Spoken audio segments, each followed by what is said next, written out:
Hello and welcome everyone, my name is Drewlik and we're doing PvP.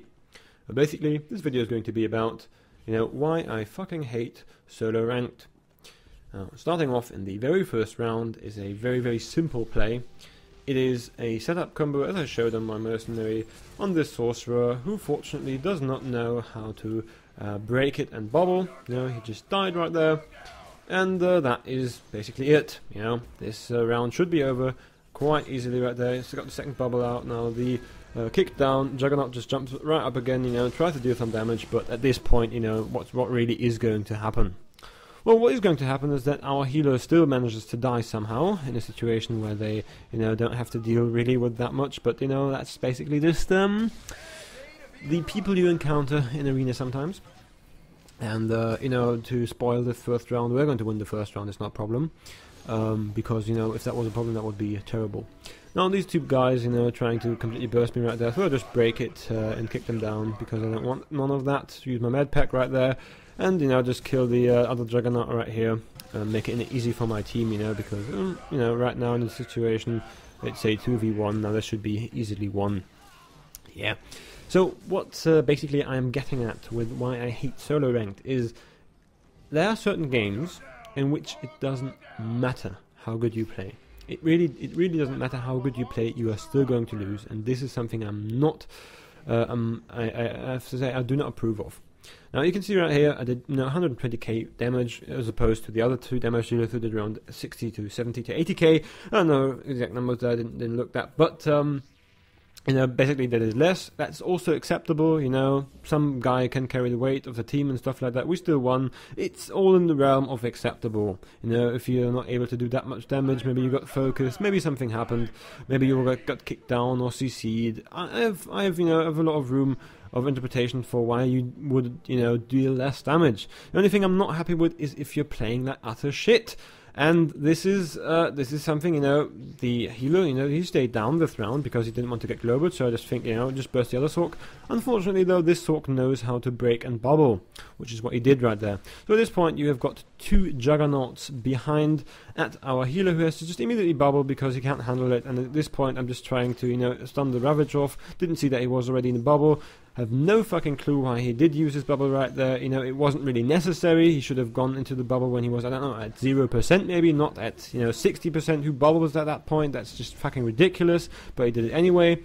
At which point, I am just getting terribly focused right here.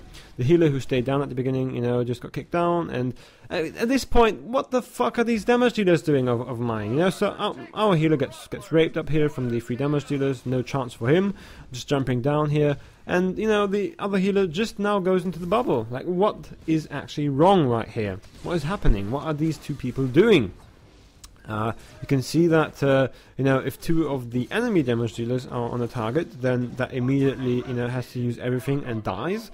And if 2 of our damage dealers are on a target, then nothing happens. Now, this is something which you will commonly encounter in the, usual arena, and that's something very normally happens like that. Now, the really frustrating thing is going to come in round 3. So at this point, I'm all constructive and saying something like, well, we could just rush them, again, 120k damage right there as opposed to 170k. Again, I'm looking at you, fucking Juggernaut on our side right there for dealing that little damage. Now, what I'm saying is that at this point, you can be all constructive and say like, well, it's not the best team, but it's still winnable. It's entirely winnable. We won the first round. We kind of, was kind of close in the second one. We did kill the healer. If we do some things differently and we immediately delete the healer this round, then we can win. So I'm just saying, just rush them from downstairs. Just go below them because he's going to stay down anyway. That's where you can see him. He does something very intelligent. He moves upwards actually. Just that doesn't happen, and at this point, we're just all to kill him right here. So this is what we do. We get over here and net him. Unfortunately, though, he uses his force speed. Still doesn't know how to break bubble, and he dies. So at this point, our healer is in the 3 damage dealers right there, and I think he already used his bubble. Yes, he did. Now he's in a quite a bad spot because we left him alone down there. But in any way. Their healer got killed and ours is still alive, so we kind of have an edge right here. So as I'm kind of multi-dotting everybody, you know, just to make it as difficult as possible for them to survive out here. Just kick them down because I don't want none of that, you know, just healing myself a bit more behind here and, you know, once more trying to deal some damage. So, you know, they're getting kicked around in all sorts of forms and places and stuff like that. As, you know, that guy tries to ravage me, so I just, you know, to kind of kite him back and break that stun, use my med pack in a second when I get terribly low. And I'm delaying my quota overload so very much, just that, you know, in the very last second, so that I just, you know, waste as much of that time as I, you know, humanly can, just, you know, doing everything, you know, in everything that's possible. Just even kill the other Juggernaut right here, and he manages to somehow kill the other guy too. Now this looks pretty even, and this should be quite the win, you know, because a assassin would generally beat a Juggernaut who has got, you know, very little cooldowns left. And that motherfucker, he just got himself killed right there. I have no words for this. But I wouldn't be Drewlik if I, you know, didn't have words for this. So I'm going to go all fucking replay on your ass. So, like all nice things, it of course starts with me dying.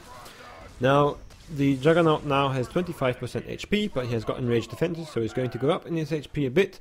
Why are you moving in so close? It's the Juggernaut. You're a madness assassin. Kite him. Please, kite him. Use, you know, use Creeping Terror and kite him. He's got Saber Ward. What are you doing? He's got Saber Ward active. You're not actually trying to hit him, are you? So you stunned him. That's kind of nice. Why are you hitting him? He's got Saber Ward active. So he broke that. And still, what are you doing? He's got Saber Ward active. Leeching Strike. The Leeching Strike was parried because he's got Saber Ward active. Why are you attacking him with Saber Ward? Are you retarded? Kite him, kick him away, run around the corner. Do something. What are you doing? Why did you stand right in front of him?